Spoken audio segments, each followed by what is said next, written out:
Foundations TV had a chance to visit the Divine Heart Center in Sudbury, Massachusetts, and speak to the founder, Shailesh Kumar. Shailesh is an independent Grandmaster who teaches from his direct experiences of God. He teaches seekers from all walks of life, with the busiest of lifestyles, effective spiritual techniques that are non-denominational in nature. He is also a spiritual advisor to corporate executives who have benefited from his guidance both in business and their personal spiritual practices and spaces. We also had a chance to speak with some of his initiates. Here's an exclusive interview with the founder of Divine Heart Center, Shailesh Kumar. Welcome to Foundations TV, everybody. We are here at a center called Divine Heart Center, located in Sudbury, and we are here to interview the founder of the organization, Shailesh Kumar. So welcome to Foundations TV, Shailesh. Thanks, Gauri. It's wonderful to speak to you off camera as well, but let's start with a discussion about the organization itself. Would you please tell our audiences about your organization? So my organization is called Divine Heart Center, and the mission of this organization is to create happiness within oneself and worldwide through the practice of holistic healing and self-realization. So what we teach is this unique discipline that integrates the alternative therapy of Reiki with Raj Yoga. Within Raj Yoga, we focus on the creme de la creme of Raj Yoga, which is the Kriya Yoga. So we have uniquely combined these Reiki practices with the yoga practices to transform an individual's life towards a happier future. And if you want, you can go up into higher realms of self-realization as well. Wonderful, wonderful. Now, would you like to tell something about your own background and your own journey in this and your realization and of course the migration to US? I'd love to hear more about that.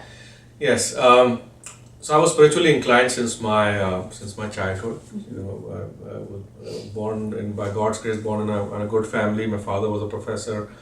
You know, he had a double PhD, and my mother was very good at Hindi literature. So I grew up in a family where there was a lot of influence on research, impetus on research, and a lot of cultural influence. And with that, I naturally drifted towards spirituality. You know, they say if your family is doing well and if you don't have too many things to worry about, you either go towards divine or you go towards drugs. So I guess I was lucky. You know, I thought, well, you know, let me not waste my life and pursue my divine ambition.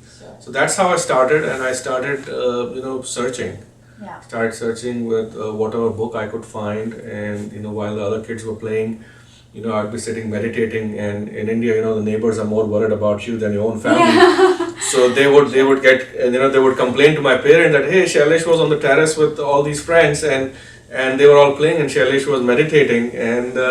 But my parents were not worried. I'm sure at least they did not show it to me. Yeah. And so that unstructured progress continued, but a disciplined progress started when I met my guru in 1998 after completing my undergrad from BITS Pilani in India. Wonderful. And he was from IIT. He had which is a premier institute in India. Yes, absolutely. And he had given up everything, and he was focused on teaching Reiki, and he had started combining Reiki with some of these deeper pranayama practices of yoga. Okay. So he was the first one to experiment with it, and then I have carried it forward with a greater intensity, with a wider applicability to the people here. Wonderful. Now, the migration to US. Oh yes, I forgot about that. So even before there were any plans to come here, my guru had predicted that I will go to the US and start a center there. Okay.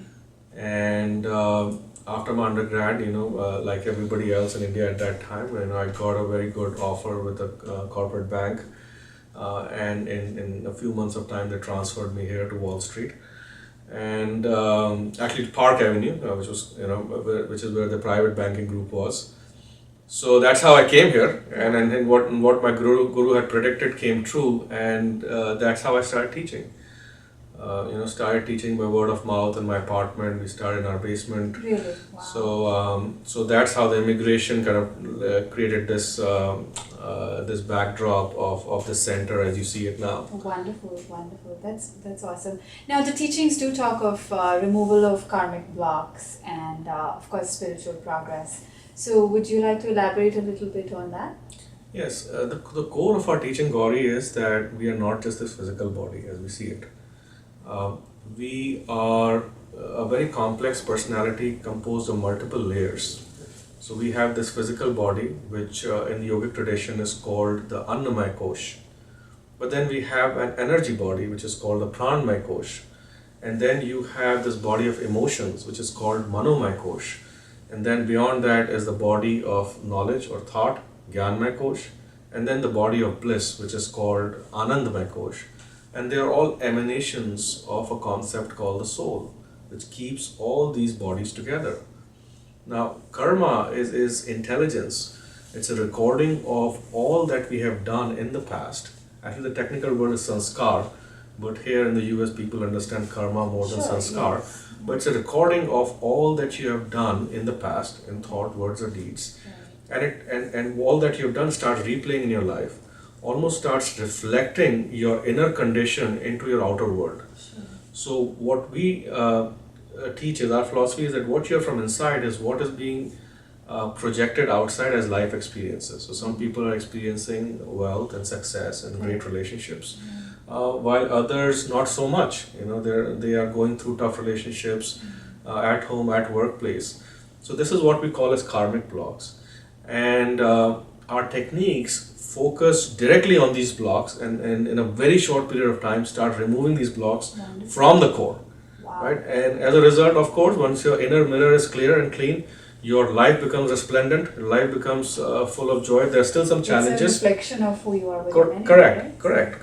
And it's not that there are no more challenges, there are challenges, but then these techniques provide you tools to work through your challenges without losing your inner balance. Right. Now you do conduct weekly sessions here as well, right? And they're done over the internet as well. So do you feel a difference or on the impact level, or do people see benefits of such sessions over the internet? Absolutely, people see the benefits. If you, as I said, what we teach is meant for people who are busy, is meant for people who travel, meant for people who have no time. Right. And therefore we had to use technology. I myself have a technology background, and one thing we understood was that we would have to blend to reach this modern seeker. We'll have to blend spirituality with technology, and that's why we started broadcasting these some of our sessions, especially our Tuesday sessions at 6:30 p.m. Through video conferencing. So if you have a mobile device, if you have an iPhone, iPad, an Android device, you can watch our sessions. And these have been extremely powerful and beneficial. Of course, there's nothing like being here in the presence of my direct energy field, in the presence of the energy field of the center. But nonetheless, you feel that connectivity. In the Vedas it said that space is just an illusion, and it's really, once you're aligned in thought, space has no meaning. So you also organize these 2.5-day retreats in different places of the world, and would love to hear about that. And I know there's one coming up soon, so please do share with us the details. Correct. So these retreats are total immersion events where for 2.5 days you're not thinking about work, you're not thinking about your worldly life. You turn off your iPhone or the Android device, and you focus on your meditative practice. You focus on yourself. We take care of the kids. We have daycare available. The food is taken care of. Your lodging is taken care of. So there's no excuse not to meditate, not to work upon yourself. And what we find is that people come out of these retreats totally transformed.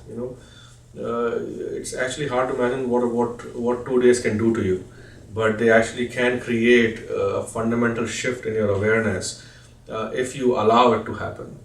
So these events, I would suggest people who are interested, who have been procrastinating about how to start their meditation practice, I think these events are the right events for them to join. So the next one is at the Himalayan Institute in Honesdale, Pennsylvania, May 6th to 8th, I believe. Information is on our website. So these are great jump starter events. I would say to get you into, to catapult into your spiritual self. Wonderful. And there was also another one I saw on your website about a trip to India, Yes, right? yes. And in Nepal. So would love to hear more details how that Yes. went and how that works out. Right. So we have a group of initiates here in the U.S. who are from the West and very interested, genuinely interested in yoga. So we started having these trips to India to give people a first-hand experience of what it feels like to be in the Himalayan mountains, where these techniques of yoga have emerged from. And when you read it in a book, you have a very romantic idea of there's a cave and a yogi meditating in a cave. But when you actually go there, you find out how hard it is, and how much have our yogis and rishis of the past have sacrificed to bring to us this vast body of knowledge for our own self-development and self-evolution. There's nothing like it. So these retreats bridge that gap and give you a first-hand exposure. And of course, our goal is to go to places which are at least 1,000 years old. They are high in energy, and they have an authentic legend associated with them. Either Lord Shiva has meditated somewhere, or there is some other legend from the Vedas associated with that place. We went to Kathmandu last year, after all the earthquakes. So big kudos to people who came along, and we hired 2 helicopters, and we did so because everybody is short on time, and these retreats, the advantage of these retreats are you accomplish so much in a very short period of time. So there was this chopper ride that we took, went up to 14,000 feet in the Himalayas to this ancient temple of Muktinath. And Muktinath is this highly energetic, spiritually energetic place, which is considered as the heart center of Lord Vishnu. And for those who have read Shiv Puran or follow the Indian culture, this is where the third eye of goddess Sati had fallen. So supercharged place. As soon as you enter the energy field of this place, there's this instant change that happens within you. Sure. You're uplifted into the state of peacefulness and calmness that you meditate for many hours in some other places you may not get. So there's definitely that lift. That's given, and my 2-year-old daughter accompanied me. Nice. So that and she was probably the least scared of everybody else. I'm sure, yeah. So that just says that everybody can do it. Right. This year we are planning to go to Mount Kailash. Wow. So this is one of our most ambitious Wow. spiritual treks, and we try to make them very comfortable for people here. So we try to stay in 4-star plus hotels. So there is this element of comfort, at the same time. Sure. There's this element of authentic, intense Right. spiritual experiences that we want to give to everyone who's on this path. Wonderful, wonderful. Now it's nice to see that you're using all these channels, including the internet and all the other, of course, having a center right here and conducting these retreats and even taking people all the way to India to feel that experience. So I guess the natural evolution is also to document all of this and maybe put it in a book. So you do have a book. Yes, So would yes. you like to tell us something about that? Yes, so our first book is Reiki Raj Yoga, the philosophy and practice of holistic healing and self-realization. And the purpose of this book was to showcase to the people what this practice is all about, give an introduction. It's a very unique integration of Reiki and Raj Yoga. What is Reiki? What is Raj Yoga? Why is spirituality important? Is what's covered in this book, and of course it briefly mentions my own journey as well. So it's a great read for anyone who wants to understand what this is about.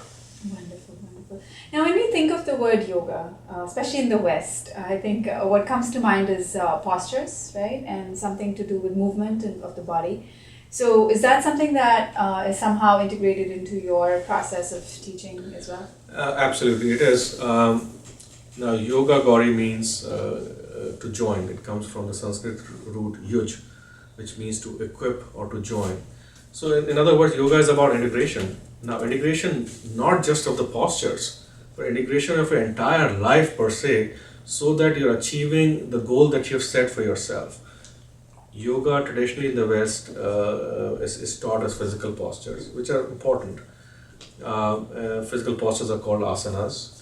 But our core teaching is those asanas are states of your mind. So the purpose of a physical posture is to align your body, which then aligns your breath in a certain way, which then gets you in a state of mind.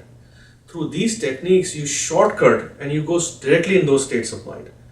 Okay, so that's the benefit of these techniques, of these deep meditative techniques. And of course, yoga is a complementary is complementary to it. So you can continue your yoga practice. We do advise people to maintain an active lifestyle and still go deeper within themselves and do this journey. Beautiful, beautiful. Now you also teach or do trainings in the corporate world for mindfulness and for people to bring out the true potential of work potential as well. Yes.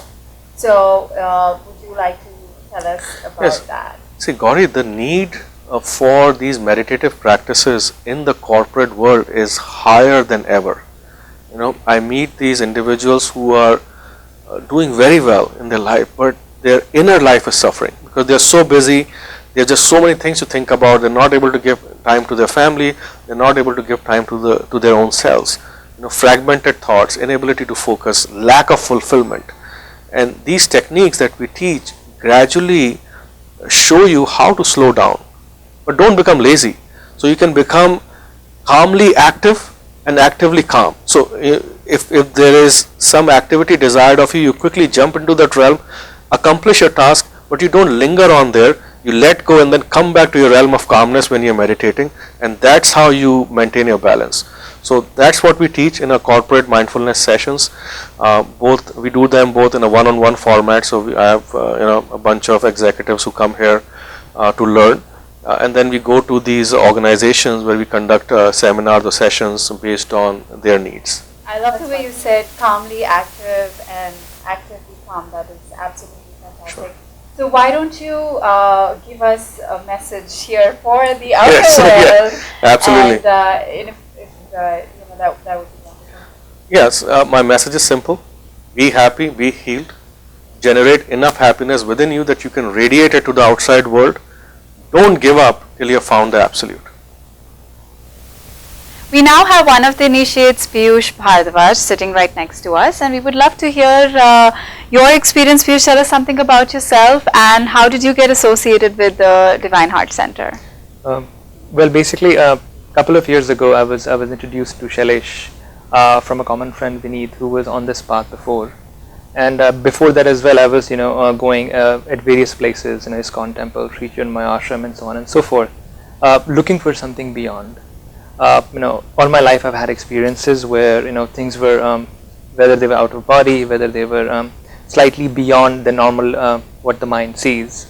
And when I met Shailesh, most of the concepts which I had were cleaned out. I met him a couple of years ago, and then he initiated me on the path.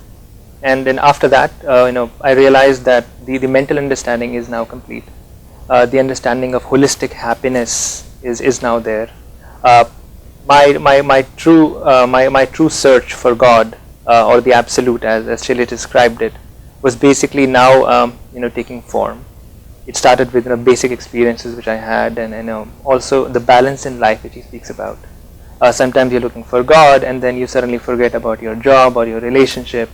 So those aspects were cleared out, and then as I grew holistically as a person, developing divine love, my own level of realizations and so on and so forth, and constant guidance from Shailesh basically resulted in the overall transformation which I have a couple of years down the line, which is today. Wonderful. So you did tell us how you feel. Do you feel like a changed person already? Oh, absolutely. I think every single day we, with all our practices, with all the guidance we have, the transformation has taken place. One definition of God is all love. I think it is one thing to say it. The second thing is to actually feel it inside you, and then overall growth. Whether it's realizing absolute or at least on the journey, so to say, that has also been expedited. Wonderful. So we have with us one of the initiates, Meredith Pratt, with us. So Meredith, would you like to share something about yourself and how you got associated with the center? Yes, I'm Meredith, and I live in Harvard, Massachusetts, with my 2 kids and my husband. The thing that led me specifically to Shailesh about 6 years ago was I was meditating, and I saw this tiny blue dot inside my head. And as it got bigger as it moved toward me, and it went like right in the center of my head. And in that tiny blue dot, it was like I could feel the entire, cosmos. And it's difficult to explain, but it was so profound that I immediately went out to the internet to search for an explanation of that, because nothing in my background, I was Catholic, could explain that type of an experience to me. So I, literally searched on Blue Dot, and I couldn't find anything for days until finally what came up was, Raja Yoga. So once I found Raja Yoga, I looked for somebody in my area to teach me something about Raja Yoga, and I found the Divine Heart Center. And I gave Shailesh a call, and he explained to me what that was. He knew what it was, and he said it was the Christ consciousness, or Tat in Hindu. And I became an initiate of his, and been studying with him for the past 6 years. So do you feel a difference in your life now since you've been associated with the center for the last 6 years? I feel a profound difference.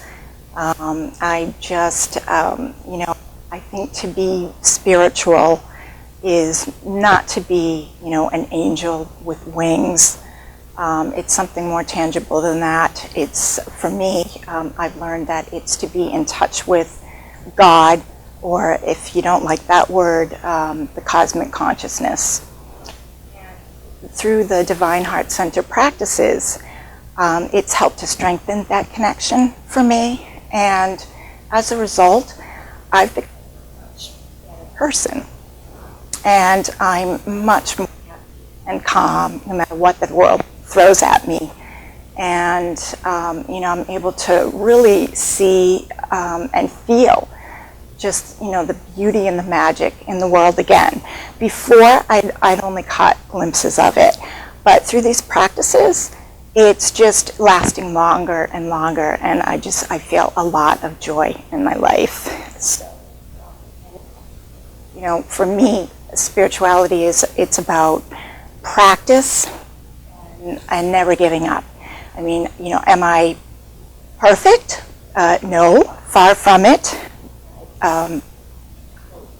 Saint Teresa of Avila. Saints are sinners that never give up. So, and that's what I'm trying to do. I'm just, going through the practices and learning everything I can, and really enjoying life again. Beautiful. Thank you. Thank you. We have Arvind here with us, who is also one of the initiates. So Arvind, would you like to share with us something about yourself, and also how you got associated with the Divine Heart Center? Sure. So my name is Arvind Kumar, and I live in Southborough. I actually met Shailesh socially at a birthday party for a 2-year-old, my niece. And the party was at my house, and Shailesh had come as part of a friendship circle he had with my nephew and his kids. And I found a very deliberate young man, very thoughtful, socially, very insightful, asking questions about meeting somebody for the first time. And I thought there was something special here. And over time, over the next few months, I met him socially at a couple of other occasions, and I realized that he brought some insights to the table.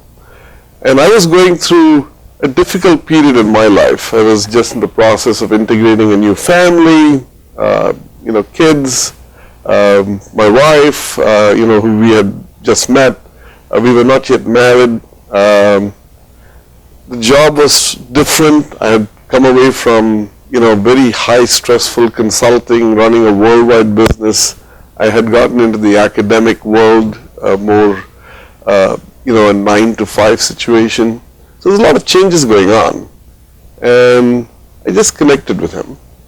And a couple of conversations I realized that he could bring to the table more about who you are, I've always been spiritual in the sense I go to the temple every week, you know, I've been going to pilgrimages, but I've never made that connection. I always thought there's something up there that takes care of you. But what Shailesh made me understand is there's another part of the triangle, which is you yourself. And how do you, you know, harvest those energies in the right direction. So that's how I connected with Shailesh and became an initiate, I would say within 6 months of meeting him. And do you feel a difference now in your life? Oh, absolutely. I think there are so many things that you come across in life from a stressful perspective, whether it's your home, your job, your health. And at every juncture, I have found talking to Shailesh, you know, when there is a situation or when there's a higher level of stress, more importantly, practicing his techniques that he has taught me, following through on the meditation. It's been a great experience. I can take probably some of the most difficult challenges, whether it's in business, my work, in my personal situation, much better. I'm better equipped. Excellent. So he has equipped me, basically. Wonderful. It's good Yeah. to hear that. Good to hear that. Thank you. Thank you.